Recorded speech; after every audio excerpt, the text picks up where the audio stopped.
Hello students. So I hope कि आपने जो मैंने इससे पहले 2 पार्ट्स कवर करवाए हैं एग्जेम्प्टेड इनकम्स को लेकर, आपने उसको पढ़ा है, लर्न करा है और अच्छे से समझा है। अगर कोई भी डाउट है तो मेरे से आप कमेंट सेक्शन में पूछ सकते हैं। आज हम क्या करेंगे, पहले हमने क्या करा, पहले लेक्चर में हमने सेक्शंस को किस तरीके से याद करते हैं वो लर्न कर लिया। सेकेंड लेक्चर में हमने क्या पढ़ा कि उनकी नेमिंग किस तरीके से याद करनी है, किया था। ये फर्स्ट पार्ट में कवर करा था, ये हमने सेकेंड पार्ट में कवर करा था कि नेम्स किस तरीके से करने हैं।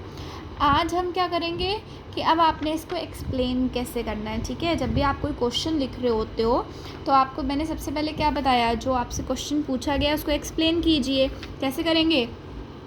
Income that is non-taxable is called as exempted income. Under section 10 different subsections होती हैं जो बताती हैं कि कौन सी इनकम पे टैक्स नहीं लगेगा। सबसे पहले इनकम हमने कौन सी पढ़ी? Agricultural income. उसको कैसे लिखेंगे? It defines under section 10 subsection 1 agricultural income from the land situated in India is fully exempted. अब इसका क्या मतलब था? बोला है कि हमने ये बोल दिया कि एग्रीकल्चरल इनकम है। एग्रीकल्चरल इनकम कहाँ से आती है? ऑफ कोर्स एग्रीकल्चरल लैंड से आएगी। बट पॉइंट ये उठता है कि क्या वो एग्रीकल्चरल लैंड कहीं की भी होगी, बाहर की भी होगी, तो क्या हमें उससे अगर कोई पैसा कमा रहे हैं हमें टैक्स देने की कोई ज़रूरत नहीं। गवर्नमेंट ने कहा अगर आपकी वो एग्रीकल्चरल इनकम उस लैंड से आ रही है, वो लैंड इंडिया में सिचुएट होनी चाहिए। अगर वो इंडिया में सिचुएट नहीं होगी तो आपको एग्जेम्पशन नहीं मिलेगा। सो इट इज़ इम्पॉर्टेंट कि अगर आप एग्रीकल्चरल इनकम किसी लैंड से जनरेट कर रहे हो और अगर आपको एग्जेम्पशन चाहिए तो वो लैंड जो है इंडिया में सिचुएट होनी चाहिए, तभी वो एग्रीकल्चरल इनकम एग्जेम्प्टेड होगी टैक्स से। क्लियर है?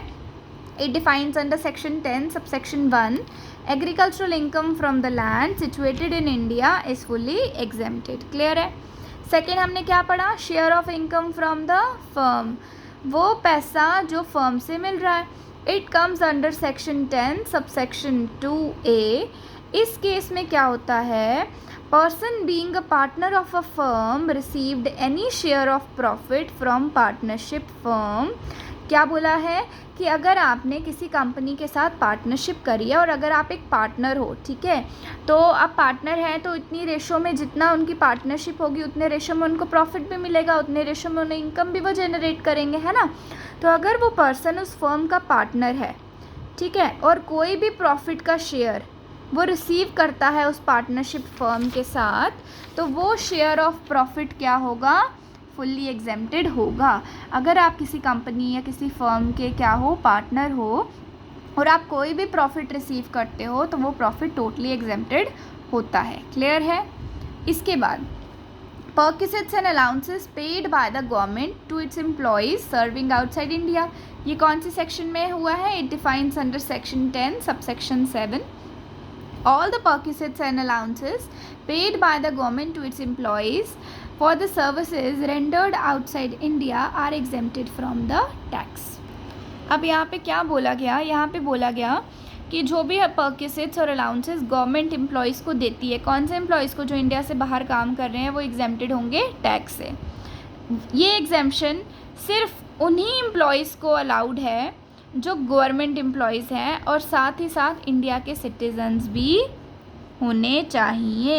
ये नहीं है सिटीजन्स ऑफ इंडिया, सिटीजनशिप पता है ना क्या होती है, कि वो इंडिया का नागरिक होना चाहिए, ठीक है, साथ ही साथ वो गवर्नमेंट एम्प्लॉय होना चाहिए। अगर वो फिर बाहर काम कर रहा है तो गवर्नमेंट बोलती है कि ठीक है, अगर आप बाहर काम कर रहे हो और आपको परक्विजिट्स और अलाउंसेस मिल रहे हैं, हम आपको टैक्स पे करने के लिए नहीं बोलेंगे, बट आप गवर्नमेंट एम्प्लॉय होने चाहिए और साथ ही साथ आप इंडिया के सिटीज़न होने चाहिए। क्लियर है? ये 3 क्लियर्स हैं।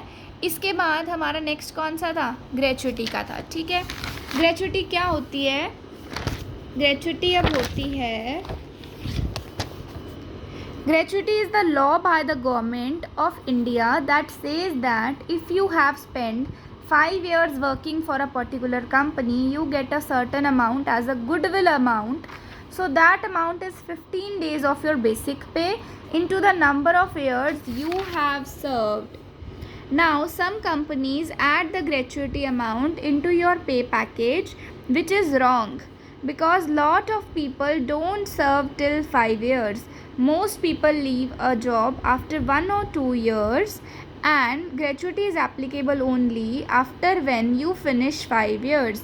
Also, every company is bound to give you a gratuity. अब इसका मतलब क्या था? इसका मतलब था ग्रेचुटी एक तरीके का लॉ है, ठीक है, जो क्या कहता है कि अगर आपने किसी भी पर्टिकुलर कंपनी, किसी भी एक कंपनी में 5 साल काम करा है, 5 साल आपने उस कंपनी को दिए हैं, तो आपको वो कंपनी क्या देगी, एक गुडविल अमाउंट देगी, मतलब एक ग्रेचुटी आपको मिलेगी। वो ग्रेचुटी बहुत बल्क अमाउंट में होती है, ठीक है, बहुत बड़ा अमाउंट होता है। वो अमाउंट किस तरीके से कैलकुलेट होता है, 15 डेज ऑफ योर बेसिक पे, उसके साथ उनके नंबर ऑफ़ ईयर्स आपने कितने कैलकुलेट करे हैं, नंबर ऑफ़ ईयर्स आपने कितने उस कंपनी को दिए हैं, वो मल्टीप्लाई होता है। इसका मैं प्रोसीजर बताऊंगी अभी। सिंपल याद रखना है, 15 डेज़ जो आप काम कर रहे हो उस कंपनी के लिए, आउट ऑफ या तो वो 30 डेज़ होते हैं कि आपने उस कंपनी के लिए पूरा 30 दिन महीने में काम करा है, या तो वो काउंट करते हैं 26 डेज़, ठीक है, जो आपके वर्किंग डेज़ होते हैं। 4 संडेज़ को निकाल देते हैं। 26 डेज़ इनटू आप कितने नंबर ऑफ़ ईयर्स उस कंपनी को दे रहे हो, उसके साथ मल्टीप्लिकेशन होता है। साथ में आपकी सैलरी भी इधर मल्टीप्लाई होती है, वो उसका अलग केस आ जाएगा, वो मैं आपको अभी बाद में समझाऊंगी। अब इसका मैं ट्रीटमेंट करके बताऊंगी किस तरीके से हम ग्रेचुटी निकालते हैं। ओके, सो ग्रेचुटी क्या होता है, 15 days of your basic pay into the number of years you have serve. बहुत सी कंपनीज़ जो हैं क्या करती थी, पे पैकेज में ही ग्रेचुटी अमाउंट आजकल डाल देती हैं कि भाई हमें ग्रेचुटी तो देनी है तो हम अभी डाल के दे देते हैं। उनको बोलते हैं कि आपकी सैलरी में ही आपका ग्रेचुटी आ गया। वो बहुत गलत है, क्योंकि ग्रेचुटी के अंदर स्पेशली लिखा जाता है, ग्रेचुटी का जो एक क्लॉज होता है उसमें स्पेशल लिखा जाता है कि आप ग्रेचुटी उसी एम्प्लॉय को दे सकते हो जो एम्प्लॉय आपकी कंपनी के लिए 5 साल तक काम करता है, ठीक है, क्योंकि बहुत से लोग 1-2 साल में कंपनी छोड़ के चले जाते हैं, है ना, तो ये ग्रेचुटी तो उन्हीं लोगों को मिलेगी जो 5 साल तक कंपनी में काम करेंगे। और हर कंपनी को अपने एम्प्लॉयज़ को ग्रेचुटी देनी पड़ती है अगर वो 5 साल तक काम करते हैं। अब हम ग्रेचुटी को कैलकुलेट कैसे करते हैं। सपोज़ आपको एक न्यूमेरिकल आ जाता है, ठीक है, एक प्रैक्टिकल क्वेश्चन में आ जाता है। अब क्या बोला गया है, ग्रेचुटी अगर तो गवर्नमेंट एम्प्लॉई को मिल रही है तो वो तो फुली एग्जेम्प्टेड है। भाई रखो तुम पूरी ग्रेचुटी, तुम्हें उसके ऊपर टैक्स देने की कोई भी ज़रूरत नहीं है। तो ग्रेचुटी में अगर गवर्नमेंट एम्प्लॉई है तो फुल्ली एग्जेम्प्टेड है। प्राइवेट एम्प्लॉय वालों को बेचारों को टैक्स देना पड़ जाता है। उनको बोलते हैं आप बताओ क्या आप ग्रेचुटी एक्ट 1972 के अंदर कवर होते हो, ठीक है। इसके अंदर अगर उन एम्प्लॉयज़ का नाम लिखा होगा तो उनके लिए ये केसेस आ जाते हैं। अगर वो 1972 के ग्रेचुटी एक्ट के अंदर कवर नहीं होते तो उनमें ये केसेस आ जाते हैं। बिल्कुल सेम केसेस होते हैं। अच्छा, एक और चीज़, आपको बहुत बार पेपर में क्या होता है, एग्जेम्प्टेड इनकम्स तो पूछेगा ही पूछेगा। बहुत बार क्या होता है, शॉर्ट नोट ऑन ग्रेचुटी लिखो भाई। तो कैसे लिखेंगे, जो भी मैंने आपको थ्योरी पोर्शन ग्रेचुटी का बताया, पहले आपने वो लिख देना है, उसके बाद आपने क्या बनाना है, ग्रेचुटी का इस तरीके से टेबल बना के आ जाना है। फुल ऑन फुल 3 मार्क्स मिल जाएंगे। ग्रेचुटी प्राइवेट एम्प्लॉय के केस में 2 केसेस आ जाते हैं। गवर्नमेंट एम्प्लॉय को बोलते हैं रखो fully exempted, covered under gratuity act 1972 and not covered under gratuity act 1972, ठीक है। 3 कंडीशंस होती हैं, उसमें से सबसे छोटी जो होगी वो एक एग्जेम्प्टेड हो जाएगी। यहाँ पे भी 3 कंडीशंस होती हैं, जो सबसे छोटी होती है वो एग्जेम्प्टेड हो जाएगी। एक्चुअल अमाउंट रिसीव कितना हो रहा है, 20 लाख रुपए। 15 डेज़ अपॉन 26 डेज़ ये वर्किंग डेज़ होते हैं। आपकी लास्ट ड्रॉन सैलरी क्या है, और number of completed years of service की आपने कितना काम करा है। एक्चुअल अमाउंट रिसीव 20 लाख्स, यहाँ पे 15/30 डेज़ आ जाते हैं, ठीक है। ये डेज़ की बात करी गई है इधर, 15 डेज़ अपॉन 30 डेज़ इनटू, उधर क्या बोला गया था, इधर 26 डेज़ वर्किंग डेज़ की बात करी थी, इधर फुल डेज़ की बात करी। बोला लास्ट ड्रॉन सैलरी, इधर इन्होंने बोला 10 मंथ की एवरेज सैलरी जो होगी वो। Number of completed year of service, इधर भी number of completed years of service थे, ठीक है। तो इस तरीके से हम ग्रेचुटी का जो है वो टेबल बनाते हैं और इस तरीके से ग्रेचुटी को सॉल्व करते हैं। अब प्रैक्टिकल जो होगा वो अलग से पोर्शन, अलग से पार्ट बनेगा कि ग्रेचुटी को कैलकुलेट किस तरीके से करते हैं। बट ग्रेचुटी को आपने थ्योरी पोर्शन में किस तरीके से अटैम्प्ट करना है, पहले आपने लिख देना है कि ग्रेचुटी जो है वो एक लॉ है इसके अकॉर्डिंग वही एम्प्लॉयज़ ग्रेचुइटी रिसीव करते हैं जो 5 साल तक किसी कंपनी के लिए काम करते हैं। आजकल बहुत सी कंपनीज़ क्या होती हैं, ग्रेचुइटी जो है वो हर किसी को पे पैकेज में डाल के दे देती हैं, जो टोटली रॉन्ग है, क्योंकि as according to the law gratuity उन्हीं एम्प्लॉयज़ को मिलती हैं जो 5 साल तक काम करते हैं। आजकल बहुत से एम्प्लॉयज़ 1 या 2 साल में कंपनी छोड़कर चले जाते हैं, इसीलिए उन्हें ग्रेचुइटी नहीं मिलनी चाहिए। हर कंपनी बाउंड होती है कि वो ग्रेचुइटी जो है वो अपने एम्प्लॉयज़ को पे करेंगे, अगर वो कंपनी के लिए 5 साल अपने देते हैं। फिर उसके बाद आपने बोलना है, अगर प्राइवेट एम्प्लॉई है तो ये 2 कंडीशंस, गवर्नमेंट एम्प्लॉई है तो फुली एग्जेम्प्टेड। ठीक है, यहाँ तक आज हम इस लेक्चर को रखते हैं।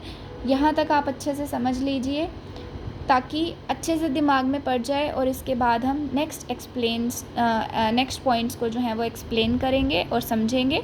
यहाँ तक अगर कोई भी आपको इतना सा भी प्रॉब्लम आएगा तो कमेंट में लिखिए, मैं वो क्वेरी जो है आपकी सॉल्व करूँगी। Okay, thank you so much.